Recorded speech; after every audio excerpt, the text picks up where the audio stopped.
Penguin Random House Audio presents The Luster of Lost Things by Sophie Chen Keller. Read for you by Kirby Heyborne.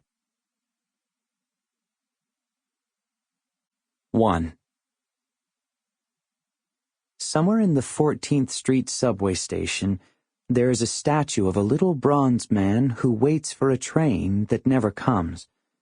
I looked forward to stopping by his bench so that I could take the seat next to him and inspect my reflection in his shiny, bald head. My mom, Lucy Lavender, always said that I was just like my dad, Walter Lavender Jr., the same eyes and patience for listening, and that gentle way of curiosity and kindness.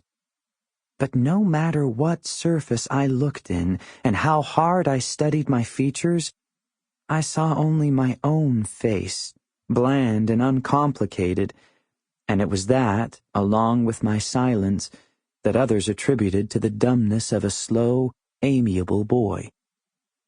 I did not mind, mostly, because then I was free to observe. Without the distractions of speaking and being noticed, I could listen more closely to what people said to each other and to themselves. I could watch more carefully as the skin of the world glided and stretched, and when I was open and attentive enough, I caught glimmers of the underlying bones and gears, and my understanding of the secret workings of life sharpened. In kindergarten, the teacher read aloud the story of Helen Keller and had us sit in the dark until our ears tingled, our fingers too, and we smelled and heard things we had overlooked.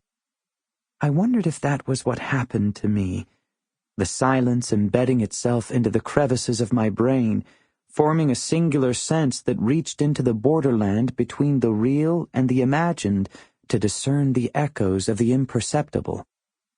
My whole life, my mouth had been shut and my eyes wide open, and the deeper and darker my silence became, the more I began to sense outside of it, traces of light, shifts in matter, changing undercurrents.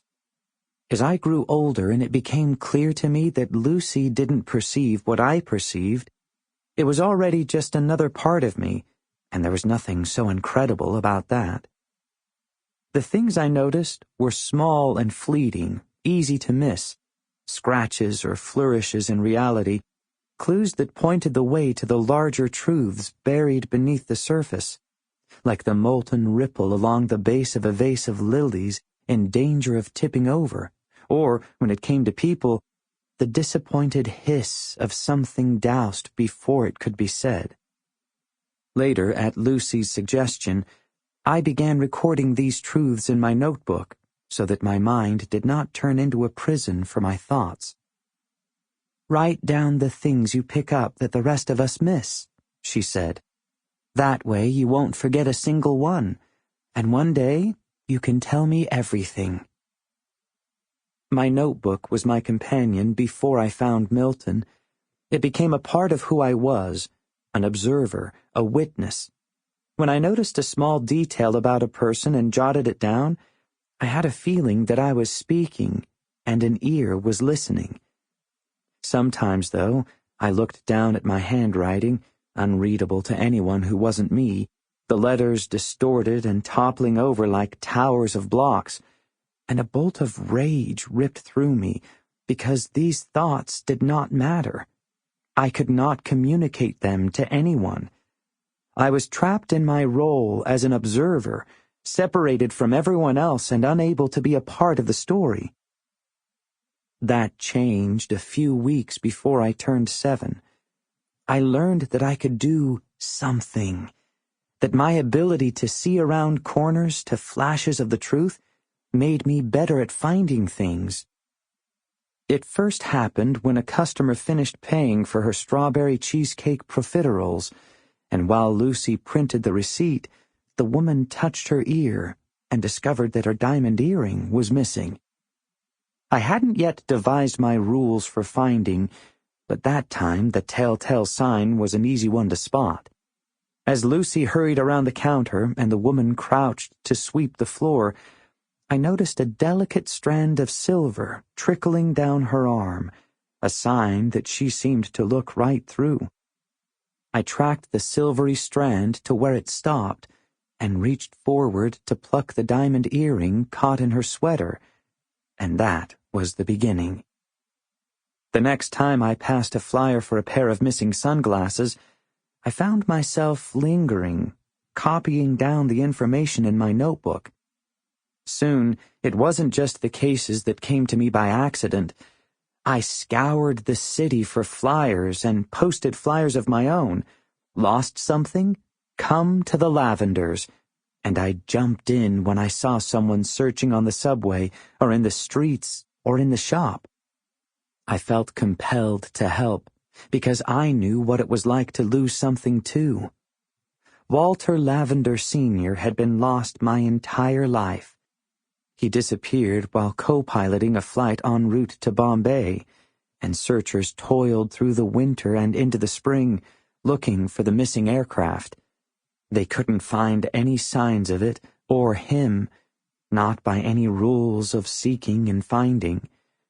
Eventually, that flight was pronounced his last, and he dissolved into the gray mists of the Arabian Sea.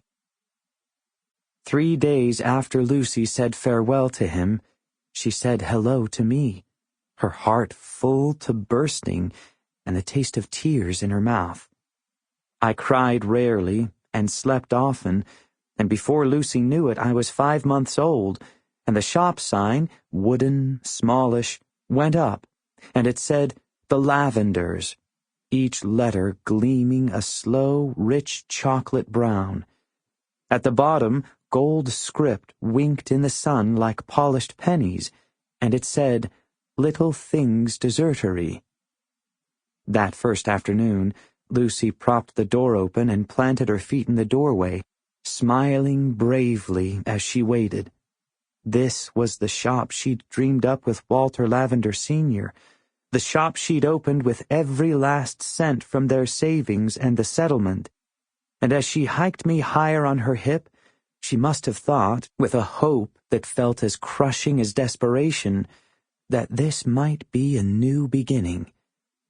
For me, that was the start of everything. The two of us in the doorframe, the empty shop beyond. My eyes were gray pools, searching even then, my toes curled into tiny question marks. Perhaps I was still keeping an eye out for the namesake I never met, long after everyone else had given up. Over the years, Lucy told me stories of Walter Lavender Sr., and I gulped them down whole like grapes, one by one. But there was one I savored most, because it felt more like a memory than a story, like it had been carried with me from one world to the next, a vivid split-second impression of the heavens churning and constellations turning, and I am swirling, kicking, and a deep voice rumbles across my sky, and my swirling slows so that I can listen.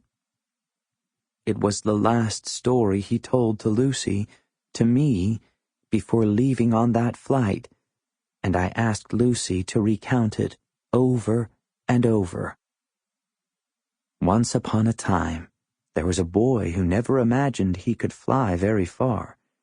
He lived close to here, across the East River, in a tenement over the subway tracks next to a pawn shop and a liquor store. Every day after dinner, he went down to a spot on the beach, and one day, someone else happened to be there first. The woman reminded the boy of a wild mermaid, lounging there with crystals of salt and seaweed tangled in her hair, and although she wasn't, that's what she became in his recollections in the years to come.